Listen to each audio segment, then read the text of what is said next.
Hello guys, welcome back again. एक और episode के रिव्यू में आपका बहुत बहुत स्वागत है। दोस्तों, आज का एपिसोड डेडिकेटेड है हमारे वकील साहब के ऊपर। पता नहीं क्यों उनको चुना गया कि तुम्हें जेल में जाना पड़ेगा। करेंगे, इसके बारे में बात करेंगे, लेकिन शुरू से शुरू करते हैं थोड़ा सा जो आज के हाईलाइटेड पॉइंट थे। सबसे पहले तो मुझे ये समझ नहीं आ रहा है कि इतने घर वाले उन दो लोगों को क्यों निकालने में लगे हुए हैं, जबकि वो अपनी मर्जी से अंदर हैं। चलो, पहले तो चाहत पांडे के ऊपर थी बात कि भाई उसने कन्वेंस कर लिया, या चाहत पांडे के ऊपर इन लोगों ने दया खा ली वगैरह वगैरह, तो उसकी वजह से ये लोग अंदर मतलब फंस गए उसकी बातों में, तो अंदर चले गए। लेकिन दूसरी बार तो उन्होंने खुद चूज किया, खुद अपना इंडिविजुअल डिसीजन था उन लोगों का कि भाई ठीक है, हम तो इन लोगों पे हुक्म चलाएंगे, तो हम अपनी इच्छा से अंदर रहना चाहते हैं। तो घर वाले इस बात से क्यों परेशान है कि ये लोग अंदर हैं, इनको बाहर निकालो बिग बॉस। ये मुझे इन लोगों की थिंकिंग समझ नहीं आ रही। मैं होता इनके पास कहीं आसपास तो मैं इन लोगों को जरूर आईना दिखाता कि भाई ये लोग की सोच ये है कि हम लोग अंदर हैं तो बाहर जनता हमारी तारीफ करेगी, हमें सिंपति मिलेगी। ये सिंपति गेन करने का तरीका है इनका। लेकिन क्यों पता नहीं घर वाले इस बात को नहीं समझ पा रहे हैं। सब लोग ये चाहते हैं कि ये लोग बाहर आए, पता नहीं क्यों चाहते हैं। अभी चाहत पांडे का बारे में देखो, चाहत पांडे क्यों लगी हुई है, अब उसको समझ में इतनी सी बात नहीं आ रही है क्या कि दूसरा जो डिसीजन लिया है उन लोगों ने वो उनका ही था, वो हुक्म चलाना चाहते थे सब पे। तो वहाँ चाहत पांडे की रिस्पॉन्सिबिलिटी तो खत्म हो जाती है ना। वो क्यों अब बार बार उनकी सेवा पानी कर रही है और ये दिखाने की कोशिश कर रही है कि मैं तुम्हारे लिए संवेदनाएं रखती हूँ वगैरह वगैरह। ऐसा अब उसको भी नहीं करना चाहिए, उसको भी बोलना चाहिए कि भाई अब तो तुम अपनी इच्छा से अंदर हो। लेकिन पता नहीं क्या सोच, अंदर जाते लोगों की सोच कैसी हो जाती है, आई डोंट नो। मैं अगर गलत कह रहा हूं आप मुझे जरूर कमेंट कर देना। मेरी थिंकिंग तो ये है कि भाई उन्होंने खुद चुना है अंदर रहना, है ना। अब उसके बाद अंदर हमने देखा है कई बार इमोशनल भी होती है और कई बार वो इतने ठिट्टे मार के हंसते भी हैं दोनों लोग। आपने देखा ना कितना इंजॉय कर रहे होते हैं। बाहर लोग अगर परेशान हो रहे होते हैं तो ये लोग अंदर खुश हो रहे होते हैं। आपने नोटिस करना आज के एपिसोड में भी, जब वकील साहब को सब लोग कह रहे थे तुम अंदर जाना पड़ेगा, तो ये लोग इतने खुश हो रहे थे और वकील साहब बाहर स्ट्रगल कर रहे हैं कि भाई मुझे नहीं जाना है, नहीं जाना है, हम सरकार हिला देंगे, हम सुनामी ला देंगे, हमसे सरकार डरता है। तो वाकई आज जो कंटेंट दिया है वकील साहब की वजह से ही है, जितना भी आज कंटेंट मिला। बाकी तो सब इतना स्ट्रेटजी प्लानिंग पे प्लानिंग। एक बात जो मुझे सबसे ज़्यादा गंदी लगती है इन कंटेस्टेंट की, 2-3 लोग तो बस ये ही करने में बैठे हुए हैं, बिजी हैं। ये ऐसा है, ये ऐसा है, ये ऐसा है, ये ऐसा है। ये क्या कंटेंट है? अभी ये जो अरफीन खान है, इसने क्या कंटेंट दिया है? सिर्फ इसका ये ही है बैठ के जज करना, लोगों को ऐसे बैठना और बस जज करना कि मैंने इसके बारे में ये ऑब्जर्व किया है, ये बंदा तो बहुत ही डेंजरस है, ये बंदा तो बहुत ही क्लेवर है। ये क्या कंटेंट, ये देखने के लिए बैठे हैं क्या हम लोग? अरफीन खान का सीन बस ओनली यही है कि वो जजमेंट देता है, लोगों के बारे में बताता है कि ये ऐसा है, ये ऐसा है। ये देखना है क्या हमको? चलो 1 दिन हो गया, 2 दिन हो गया, 10 दिन हो गया, ये 20वें दिन भी यही करते मिलेंगे कि भाई ये ऐसा है, ये ऐसा है। तो ये तो कोई कंटेंट बनता नहीं है। 1-2 दिन का कंटेंट तो सही लगता है ऐसा। बाकी अगर 20 दिन, 30 के 30 दिन अगर यही कंटेंट मिलता है तो बोरियत है, उनकी तरफ से कुछ नहीं मिल रहा है। लेकिन फिर भी वो बंदा इतना सेफ प्ले कर रहा है और उनकी वाइफ सारा इतना सेफ प्ले कर रही है कि किसी का भी ध्यान इन लोगों की तरफ जा ही नहीं रहा है। बस ऐसी चल रही है कहानी। अब जो इन लोगों ने एक टारगेट बनाया, वीडियो दिखाई गई वकील साहब की, और जब सबको समझ में आया कि भाई वीडियो वायरल है, बाहर कंटेंट पसंद किया जा रहा है, तो इन लोगों ने मतलब यार चुनना नहीं चाहिए था। पहली बात तो वकील साहब का तो सीन उन्होंने समझा ही दिया है। सिंपल सा सीन है उनका कि भाई मैं यहाँ ट्रॉफी के लिए नहीं आया, मैं यहाँ किसी अमाउंट के लिए नहीं आया, मैं सिर्फ यहाँ पे एक्सपीरियंस करने आया था कि ये है क्या, है ना। और अपनी इच्छा से तो कोई नहीं आता है, इनविटेशन भेजा होगा बिग बॉस वालों ने तभी आए हैं, अपनी इच्छा से तो नहीं आया बंदा। तो वो एक्सपीरियंस लेना चाहते थे, और खासकर उनके जो बच्चे हैं जो बिग बॉस को फॉलो करते होंगे, उन्होंने पुश किया होगा कि पापा आप जाइए, ऐसा ऐसा होता है, एक्सपीरियंस करके आइए। तो अब उसके बाद एक्सपीरियंस करते करते क्या उन्हें जेल का भी एक्सपीरियंस करना पड़ेगा क्या? तो ये बात तो मुझे भी गलत लगी कि पहली बात उनके ऊपर मतलब प्रेशर नहीं बनाना चाहिए था। उन्होंने बोल दिया भाई नहीं जाना है तो नहीं जाना है। 20 17 के 17 बंदे कन्विंस कर रहे हैं, तुम्हें आगे खड़े हो जा रहे हैं, और सब लोग एक ही बात बोले कि भाई तुम्हें अंदर जाना है, अंदर जाओ तुम, इसमें तुम्हारी भलाई है, तुम्हें हीरो बनना है। भाई वो हीरो बन के हीरो पंती छोड़ छाड़ के अभी बस वो इंजॉय करने के मोड में है, अब उन्हें कोई हीरो पंती नहीं करनी है, मुझे तो ऐसा लगता है। और इतना जो खुल के वो बातचीत कर रहे हैं और इतना ब्लंटली बोल रहे हैं कुछ भी बेबाक अंदाज में, जितना वकील साहब खुले हुए नज़र आ रहे हैं अपनी बात रखने में, मुझे अभी तक कोई और कंटेस्टेंट इतना खुल के नहीं सामने आता दिखाई दे रहा। सभी लोग इतना कैलकुलेटिव वर्ड्स बोलते हैं कि भाई अगर हमने कुछ भी गलत बोल दिया तो यहाँ बहुत सारे लोग हैं जो हमारे एक एक वर्ड को कैच करके उसका मुद्दा बना लेते हैं। तो इसलिए सब लोग जो भी सेंटेंस बोलते हैं बड़ा ही कैलकुलेटिव तरीके से बोला जाता है। लेकिन एक वकील साहब का जो इनोसेंस है वो कह सकते हैं, और एक श्रुतिका है जो कि बोलने से पहले बिल्कुल नहीं सोचती। तो ये इन दोनों की इनोसेंस है, बोल सकते हैं, और क्या बोल सकते हैं। बाकी सब लोग तो माइंड गेम में लगे हुए हैं, ठीक है, वो भी ठीक है, माइंड गेम चलना चाहिए, लेकिन ऐसा सिनेरियो बना दिया जाता है उस बंदे के खिलाफ जो सबसे ज़्यादा कंटेंट दे रहा है बिग बॉस को। एक आज जो अविनाश का मुझे सीन अच्छा लगा, बिल्कुल अच्छा लगा आज का कंटेंट उसका भी, जैसे उसने बातचीत की, जैसे वो चीज़ों को हैंडल कर रहा है। किसी भी बात को अगर उसे लगता है कि ये लोग इसका मुद्दा बनाना चाहते हैं, जैसे एक बात बोल दी उसने कि मुझ में गट्स थे ज़्यादा ही, जो कि मैंने तुम लोगों के बहकावे में, जैसा तुम लोग भेड़ चाल चलते हो वैसा डिसीजन नहीं लिया, मैं अपने डिसीजन पे कायम था। लेकिन तुम लोग एक दूसरे को देख रहे थे कि ये हाथ उठाएगा तो मैं भी उठाऊंगा, तो मेरा तो ऐसा सीन नहीं था, मेरे पास गट्स थे तो मैंने अपने स्टैंड पे रहा।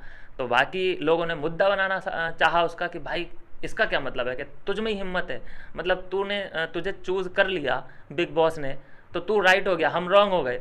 जैसे उसने देखा कि इस बात का तो मुद्दा बन सकता है, तुरंत कहा सॉरी, मेरे कहने का मतलब गट्स नहीं था, मेरे कहने का मतलब ओपिनियन था। यहीं पे उसने ऐसे जहाँ पे आग लगी थी पानी डाल के चला गया। बिल्कुल ठीक किया उसने, उसे पता है कि कैसे टैकल करना है। और अविनाश का मैं देख रहा हूँ कि लंबी रेस का घोड़ा है, बहुत आगे तक जाएगा, बहुत आगे तक जाने का रखता है वो भाई। ऐसा नहीं है कि किसी भी चीज़ से या फिर किसी भी सिनेरियो से वो घबराने वालों में से है, वो निकल जाएगा। अगर ऑडियंस का भी साथ मिल जाए तो डेफिनेटली बहुत आगे तक जाएगा। अब ये यहाँ पे जो मैं देखता हूँ सोशल मीडिया पे जो बिबिन के नाम का हवा बना रखा है कि भाई बिबिन बिबिन बिबिन बिबिन, भाई उसको कुछ करने तो दो। पहले से उसको सुपरस्टार क्यों बनाया जा रहा है हर जगह, क्यों?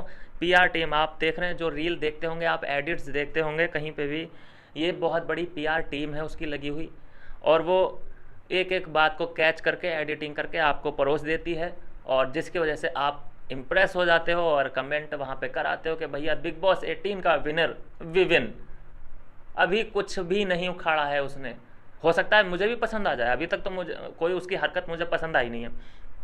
चुगलबाजी में बिल्कुल आगे है वो, चाहत पांडे से जेलस है, चाहत पांडे से जेलस है, क्योंकि उसको पता है कि ये भी आगे जा सकती है, जैसी वो एक्टिंग करती है, जैसा रोना धोना कर देती है, तो उसको अपने कंपटीशन से डर लगता है। करणवीर से क्यों जेलस है वो? करणवीर के भी ऊपर टोंट मारता है। अभी चाहत पांडे है, बाकी किसी से पंगा ले नहीं रहा, अभी वो थोड़ा थोड़ा सेफ प्ले कर रहा है। अब है वो किसके भरोसे? बिग बॉस के भरोसे है। उसकी नैया उसे पता है कि जहाँ पे मैं डगमगाऊंगा बिग बॉस मुझे कहीं ना कहीं संभालेंगे ही। ऐसा होता ही है यार, ये कलर्स वाले ऐसे ही हैं।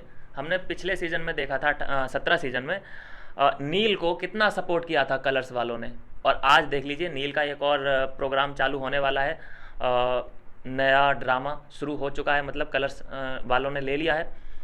तो काम के लिए देखो, और ये कलर्स वालों जो भी मेंबर जुड़ते हैं कलर्स वाले, ये बहुत आगे तक जाते हैं, चाहे कितनी भी गलतियां करें, चाहे इनको वोट पड़े ना पड़े, लेकिन जैसे ये नॉमिनेशन में आते हैं उस बार का नॉमिनेशन ही रद्द कर दिया जाता है। इतना प्यार होता है कलर्स वालों को अपने फेवरेट कंटेस्टेंट से। और बाकी लोगों की बात करूं, धीरे धीरे करके सबके चेहरे से जो नकाब है वो उतरता जाएगा। और ये जो आने वाला है वीकेंड का बार, यहाँ पे तो ऐसी चीज़ें क्लियर हो जाएंगी ना, यहाँ ये वीकेंड का बार बीतते ही देखना कि ये लोग कैसे एक दूसरे को नोचना शुरू करेंगे। अभी तो क्या है कि इनको कन्फ्यूजन है, ये लोग थोड़े बहुत कन्फ्यूज भी होंगे अंदर, हमें दिखते नहीं है, कंफ्यूज भी होंगे कि यार मैं कैसा दिख रहा होऊंगा स्क्रीन पे, मेरी इमेज बाहर कैसी जा रही होगी। लेकिन जब ये सलमान सर से मिलेंगे और जब इनको आईना दिखाया जाएगा, तब कुछ लोगों को आइडिया लगेगा कि मैं कहाँ पे तैर रहा हूँ और मेरे आगे कितने लोग हैं, मेरे पीछे कितने लोग हैं। यहीं से पता, आइडिया यहीं से पकड़ते हैं ये लोग। अभी कुछ लोग खुले हैं, कुछ लोग नहीं खुले हैं, किसी किसी का तो बस्ता बिल्कुल पैक है, फ्रेश एकदम, कोई किताब बाहर निकली ही नहीं है। तो खैर उन लोगों को आईना दिखाया जाएगा इस बार के बिग बॉस जो वीकेंड का बार आएगा। अभी जो बात, मुझे तो देखो पता नहीं लोग क्यों हेमा को बहुत अच्छा मान रहे हैं अंदर के लोग कि भाई बहुत अच्छा कंटेंट देती है, लेकिन मैंने उसके डबल फेसेस देखे हैं, डबल फेस बहुत ज़्यादा देखे हैं। कंटेंट की मुझे भूखी औरत दिखाई देती है उसमें। कंटेंट के लिए वो क्या करती है कि किसी की भी जोक चल रहा है, किसी की भी कॉन्वर्सेशन चल रही है आसपास, तो वहाँ पे वो ओवरलैपिंग करती ही करती है, ज़ोर से हमेशा वो बातचीत करती है ताकि किसी की भी कॉन्वर्सेशन में उसकी बात रिकॉर्ड हो जाए। इसलिए वो ओवरलैपिंग हमेशा करती है किसी की भी बात में, और कोई उससे अगर बातचीत कर रहा है तो आखिर में उसी का ही सेंटेंस आप देखोगे किसी भी कॉन्वर्सेशन में। खुद अपना पक्ष ऐसा रखती है, अपनी बातचीत ऐसी रखती है कि सामने वाले को उठ के ही जाना पड़ता है कि भाई इससे जितनी मर्जी बात कर लो, कॉन्वर्सेशन ख़त्म हो ही नहीं सकती। और आप मुझे बता दीजिए कि ऐसी कौन सा उसने बातचीत की है, कौन सी किसी बंदे के साथ ऐसी कॉन्वर्सेशन कर दी है कि बहुत इंटेलेक्चुअल हो, बहुत इंफॉर्मेटिव हो। हमेशा कॉमेडी कॉमेडी करते रहने की कोशिश जो कर रही है हेमा, ये ज़्यादा देर चलने नहीं वाली।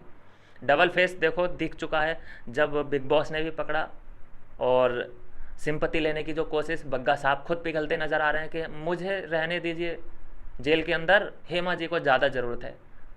ये क्या बात हुई? मतलब हेमा जी को तुम जानते भी नहीं थे घर से बाहर, और आज उनके लिए तुम जेल में रहने के लिए तैयार हो। तो ये महान बनने का नाटक ज़्यादा देर चलने नहीं वाला, ये ऑडियंस को भी अच्छा नहीं लगता है, और घर के अंदर घर के अंदर नहीं, बिग बॉस को भी ये डेफिनेटली अच्छा नहीं लगता है कि कोई किसी के लिए बलिदान दे। हाँ, अगर जेन्युइन दोस्ती है, किसी से प्यार है, किसी से मोहब्बत है, किसी से ऐसी दोस्ती है जो कि ऑफिशियल करती है कि भाई मैं तेरे लिए खड़ा हूँ और तू मेरे लिए खड़ी है, यहाँ पे अगर कोई स्टैंड लेता है किसी के लिए तो उसको अप्रिशिएट किया जाता है। लेकिन ऐसा कोई वादा ही नहीं तुम्हारे साथ, कोई ऐसी तुम्हारे साथ केमिस्ट्री नहीं, उसके बाद तुम उसके लिए जेल में रहने के लिए तैयार हो, तो इसको बेवकूफ़ी से ज़्यादा और कुछ नहीं माना जाता है।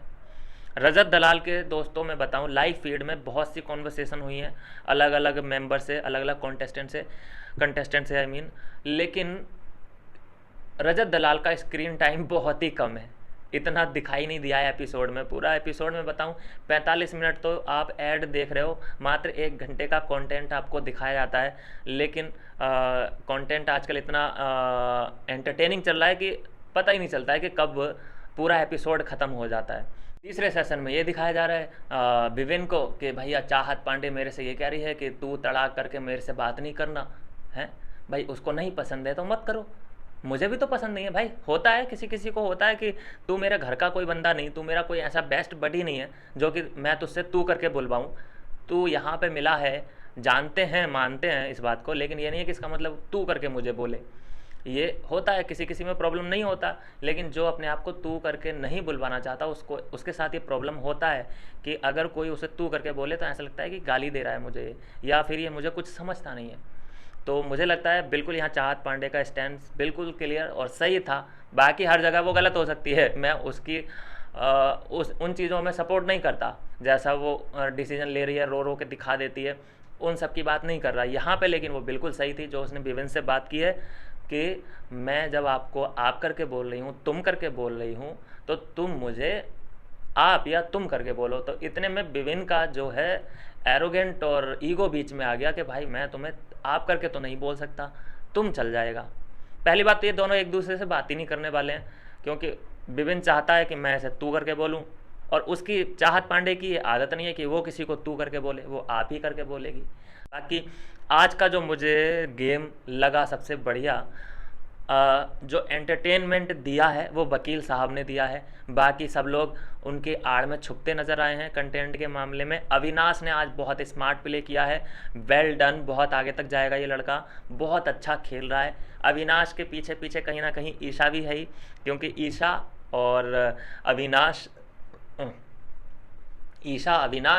और एलाइस, इन तीनों की तिकड़ी बन चुकी है। आपको पता नहीं हो शायद, तो बता दूं, इन तीनों का दोस्ताना एक दूसरे से ये लोग वादा कर चुके हैं साथ निभाने का, और मिले सुर मेरा तुम्हारा तो स्वर बने हमारा, ये वाली कस्में ये खा चुके हैं। इन तीनों का आपस में ये प्रॉमिस है कि हम तीनों एक दूसरे के साथ एंड तक खड़े रहेंगे, जब तक यहाँ तक बात ना आ जाए कि अब तेरे में से और मेरे में से अगर किसी को चुनना है तो तू अपने आप को चुनेगा और मैं अपने आप को चुनूंगी। ये वाला सीन मुझे इन तीनों का बनता दिखाई दे रहा है। और हालांकि इन्होंने तीनों ने आपस में एक दूसरे से ये प्रॉमिस और वादा भी कर रखा है ऑन कैमरा। तो आप यहाँ पे इन तीनों की स्टैंडिंग क्लियर है कि ये तीनों एक दूसरे के साथ खड़े हैं एंड तक। तो यहाँ पे ये पूरा क्लियर हो जाता है कि वकील साहब कोई भी शो वगैरह जीतने जातने नहीं आए हैं, उन्हें तो किसी से डर होना नहीं चाहिए, फिर भी लोग उनके पीछे पड़े हैं, पता नहीं क्यों। क्योंकि सबको पता है कि ये कोई शो नहीं जीतने वाले, ये सिर्फ यहाँ एंटरटेनमेंट पर्पज़ से आए हैं, फिर वो क्यों सज़ा भुगतेंगे, सबसे बड़ा सवाल इन लोगों का ये है। और करणवीर खासकर उनके पीछे पड़ा है, क्यों पड़ा है भाई? करणवीर, किसी और स्ट्रॉन्ग कंटेस्टेंट को पकड़ो, अपना निशाना बनाओ, ताकि अच्छी तुम्हारी इमेज बाहर बने कि हाँ किसी स्ट्रॉन्ग को पकड़ा है। वो बंदा तो खुद ही कह रहा है कि मुझे शो नहीं जीतना, मुझे प्राइज़ मनी से कोई मतलब नहीं है, मैं तो यहाँ कुछ एक्सपीरियंस करने आया हूँ कैसा होता है ये बिग बॉस शो। तो फिर उस बंदे के पीछे पड़ने का क्या ही मतलब निकाला है इन लोगों ने, निकाल सकते हैं, ये समझ से परे है मेरे तो खासकर। तो ये है दोस्तों आज के एपिसोड का रिव्यू। बाकी एक प्रोमो और निकल के सामने आ चुका है रजत दलाल का, जो बातचीत करते नज़र आ रहे हैं। फट्टू तक बोल दिया है शिल्पा से कि भाई तुम पीछे रहती हो किसी भी फाइट में, अगर तुम्हारे ऊपर कोई बात नहीं आ रही है तो तुम पीछे रहती हो, तो इसमें गलत क्या है भाई? किसी के फटे में अगर तुम टांग अड़ाते हो तो वो भी तो गलत दिखता ही है।